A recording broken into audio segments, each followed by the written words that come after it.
everyone and welcome to another video.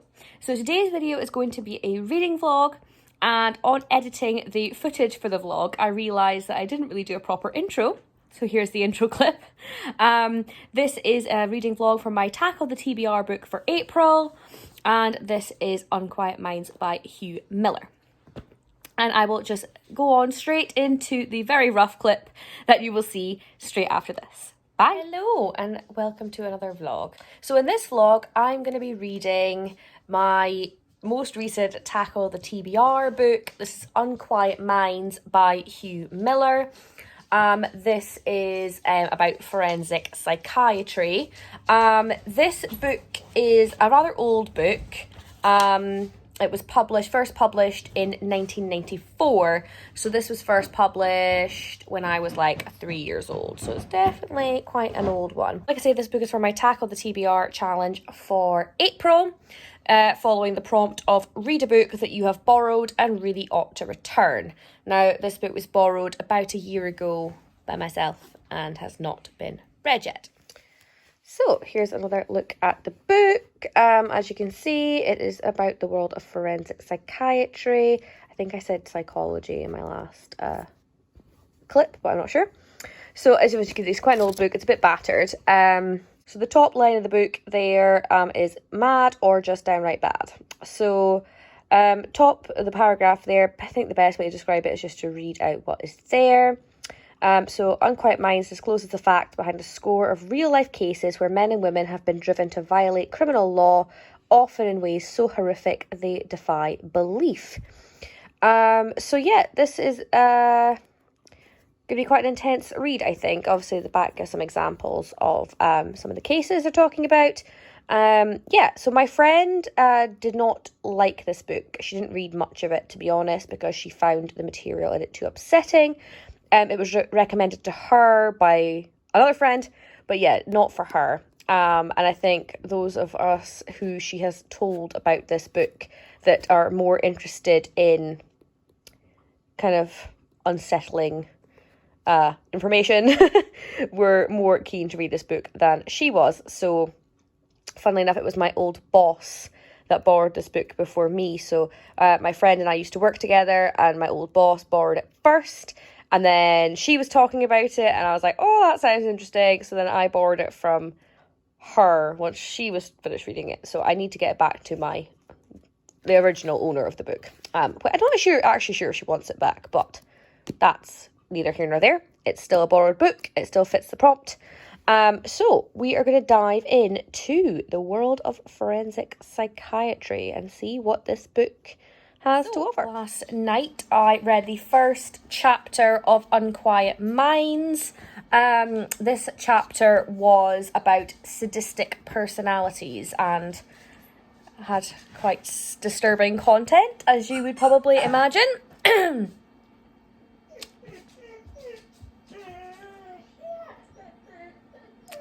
think my dog needs a pee.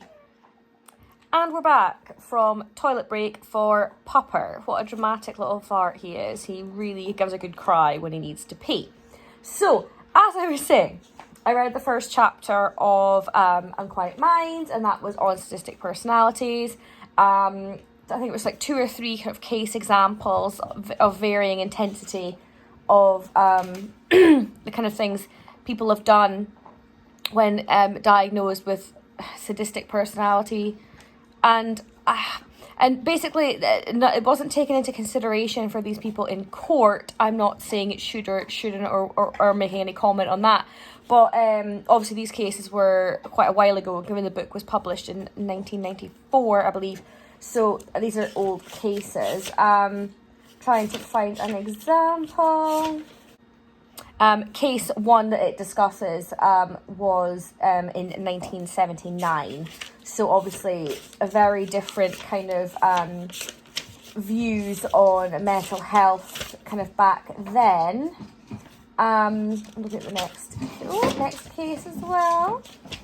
And then there was another one in 1988. So like I say, these are older cases, but it's just interesting to see kind of how these things were viewed. So obviously these people did some horrific things, but were often victims of abuse themselves. Please excuse the dog in the background. He's playing with a bone. It's like having a child. You'll never get any peace and quiet to do anything. Anyway, Kaden, that is impressive. So yeah, these people were victims of abuse and then went on to, commit acts of horrifying behaviour.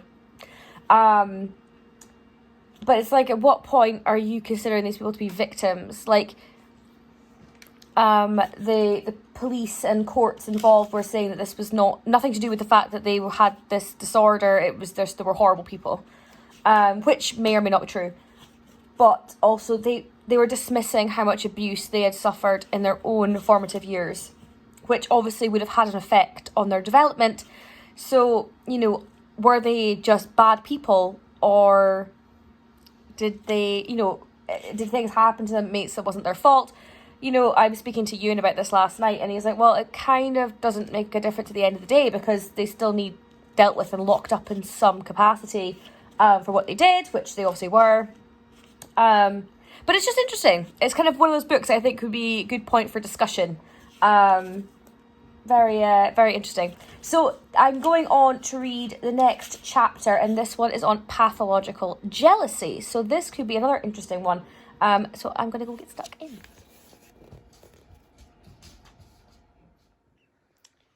We have one very sleepy puppy while I am reading.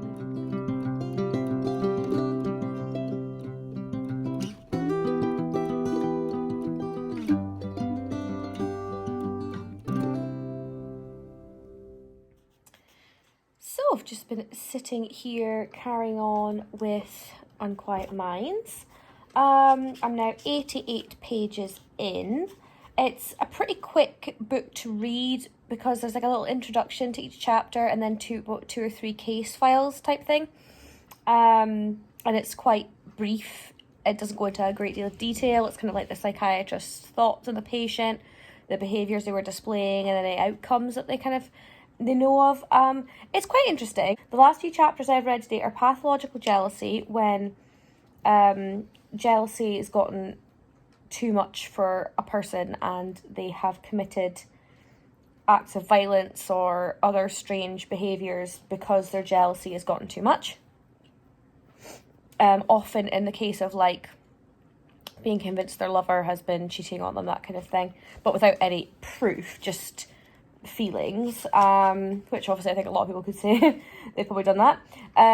Munchausen syndrome, which is when someone either pretends to be ill or creates apparent symptoms in themselves, like they can take anticoagulants that'll make them bleed, or they can create skin conditions by putting things on their skin, things like that, just to try and be cared for by the medical profession. So there's a couple of cases discussing that one. Munchausen's is something I do find quite interesting, and Munchausen's by proxy, although that wasn't discussed in this book. So I did quite enjoy that chapter.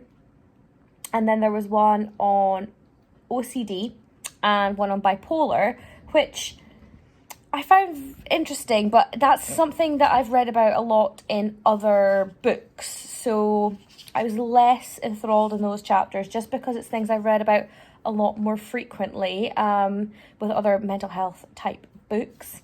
The next chapter is on compulsive rape, which sounds pretty hideous. So I'm going to go and dive into that one next and see what I think. I don't see myself taking a long time to get through this book. I've done that today. So yeah, if I carry on reading, I might get quite a few more chapters done. Oh, now about 120 pages into Unquiet Minds. It's pretty close to being halfway through. Just read the chapters on compulsive rape and post-traumatic psychosis, which were quite interesting. It's funny how, obviously these were all set at various time periods and stuff, and it was opinions from different psychiatrists, and with the field being the way it is very much a matter of opinion what, in the mad or bad debate, whether they are inherently bad people, or if something's happened to them or something like that. Is there other things at play? And there was a case discussed in the compulsive rape chapter where this otherwise seemingly normal guy, who, get a bit comfy there. Otherwise seemingly normal guy who had a bit of a, not the best childhood, but he seemed completely well kind of established in his life, intellectual, charming, lots of good things. He raped many women, and many more than he ever got caught for. I think he went to prison 2 or 3 times for multiple rapes, and he never denied doing any of them. He just basically said he had this compulsion to rape women. And it was bizarre because I was reading that one thinking, well, surely that one is just, they're going to be like, oh, okay, he's a bad person. Like, and they were like, oh no, he's clearly such a good guy in every other aspect. There must be something driving him to do this. And I'm like, there was other ones where, another chapters where a guy had extreme abuse in his childhood, which in my opinion, as a complete layperson, obviously, that must have had an effect on his development growing up. He then went on to be a serial killer, but the psychiatrists in those cases were like, no, he's a bad person. His abuse has nothing to do with what he's doing as an adult. And I'm like, huh? That has no rationale. I don't understand how some of them are getting the treatment of that's an illness, and some of them are getting a treatment of no, they're just crazy, or no, they're just bad people. And it's not often the ones that I would think that way. Like, it's often ones where I think, oh, I have a different opinion of what the actual psychiatrist said. And the author himself, at least not so far in the book, is not providing his opinions on any of it. It's more just, this is what was in the case notes. And this is what people said. And it's kind of fascinating, kind of terrifying. Obviously, these forensic psychiatrists are having opinions on how people, there's something on my foot. I feel like that might be a bit of a dog biscuit. Lovely. Anyway, I didn't get rid of that. What is on my foot? Oh, wait.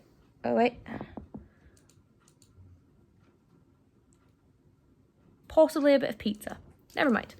That's what happens when you eat and do everything in a little nest on the couch.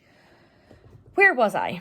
So these psychiatrists are obviously playing a role in these people's sentences. And there's a lot of disagreements between them. Like, on the same case, there'll be a psychiatrist saying one thing and a psychiatrist saying the other thing.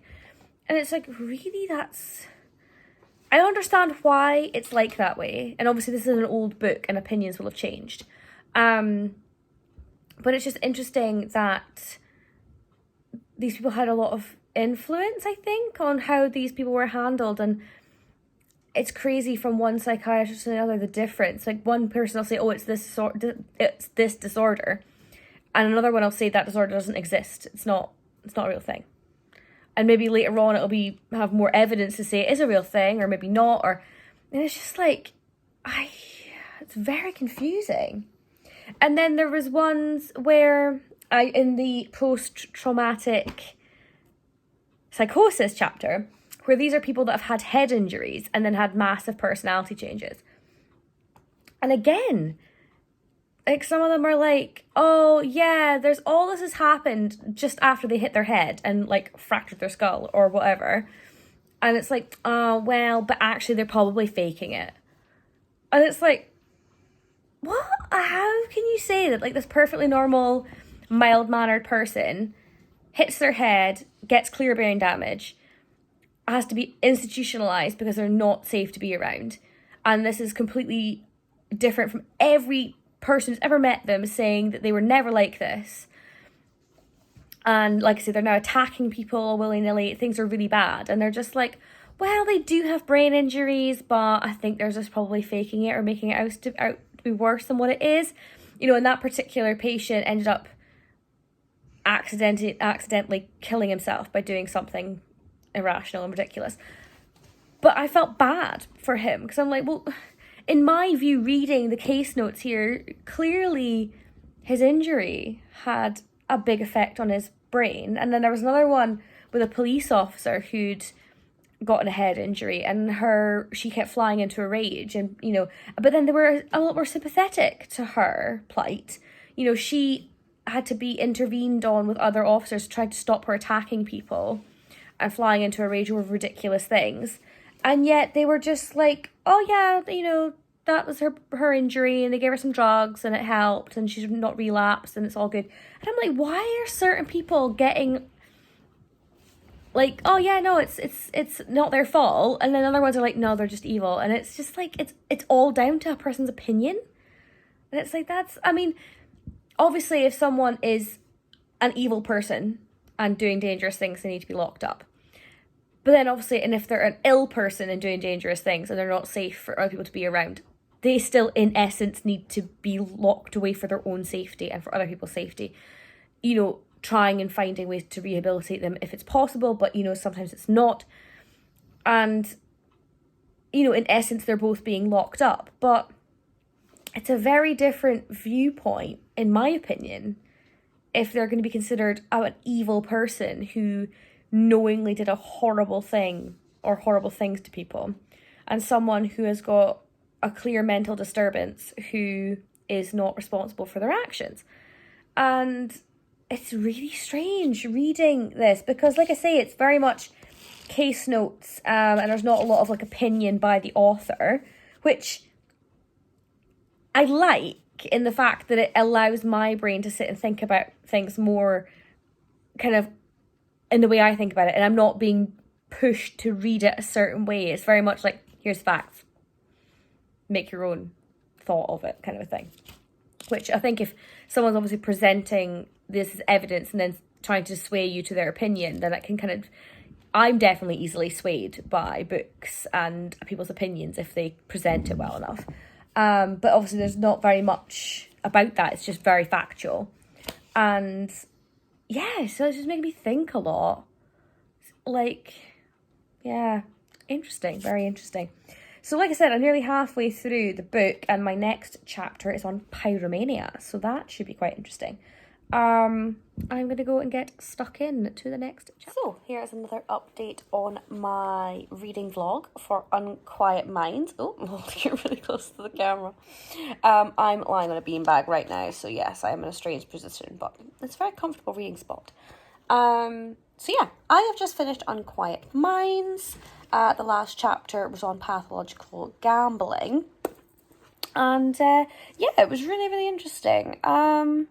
I'll have to have a wee think and ponder my thoughts on it, and I will come back and give a full review of what I think of the book overall. But so far, I'm quite glad that I've read it. I'm just not sure what I've taken away from it just yet. I will back and give you my thoughts in another clip, but that is the book finished. Back to future day Emma. So that was my reading vlog for Unquiet Minds by Hugh Miller. I said in the last clip that I was going to come back to you and give you an overall view of my thoughts. And I filmed that vlog a good couple of weeks ago and completely forgot that I said I was going to do that. So that's why I'm here now. So like I said, it's been a couple of weeks since I finished reading Unquiet Minds. And I said I was going to give you my overall thoughts on the book and what I got from it. So this book is I found this really interesting. I feel it's kind of like a niche book. I think if you're really interested in if you're really interested in things like forensic psychiatry, obviously that's what this book's about. I find reading sort of case notes and sort of stories of people with mental illness quite interesting. This book obviously has several chapters ranging from... just going to read it because I've literally forgotten. It's been a couple of weeks since I read this book. So the chapters are ranging from sadistic personality to compulsive rape to pathological jealousy, pathological gambling, homicide. There is a very big range in this book. Trigger warnings, I should say, for the book. Obviously, the material in this book is quite disturbing. It's covering people that who have carried out acts that are very disturbing. Some of them involve children, dead bodies, basically acts that are quite depraved, really, in this book. If you are sensitive to that kind of material, avoid this book like the plague. You're not going to like it. The friend that loaned me this book, she didn't read much of it for that reason. She doesn't like reading material like that, and it was too graphic for her. So no shame if that is not what you want to read.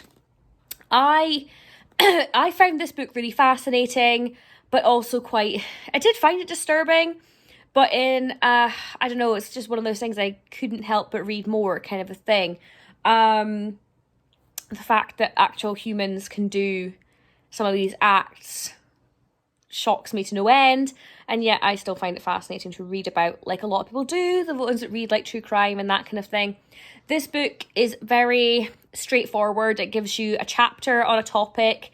The author gives you a foreword on kind of general of what that's about, and then there's 2-3 case notes or case files of people that have carried out acts on other people or things like that when they seem to have been diagnosed with those disorders, or if they fit into the category of those disorders. It'll give you kind of what they did, some backstory on the individual, the opinions of the psychiatrist at the time, and sometimes what happened to them in the end. These cases are quite old. This book was written quite a long time ago, so what happened in these books, the way it was dealt with then is not necessarily the way it'd be dealt with now, but I still find this book an interesting read and an interesting kind of book for discussion. I ended up having a few chats with friends on this to see what their opinions would be, if they had to kind of make a decision on these people and that kind of thing. This book is really interesting and it kind of opens up some discussions on that. Definitely a niche book though. How on earth I would rate this?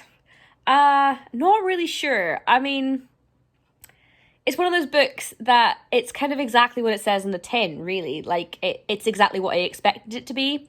And I think I would probably, if it's so hard to rate nonfiction, I'd probably give it a 4-star.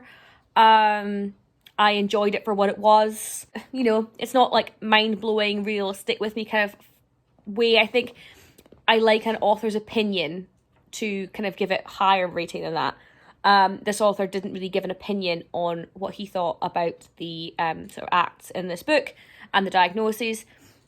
But equally, I liked that in this book because it let you form your own opinion and you weren't swayed by the author, or at least I didn't feel like there was anything to sway you. So yeah, it's a solid enough read. It's definitely a bit niche. If it's something you like, give it a go. It's something you might find interesting.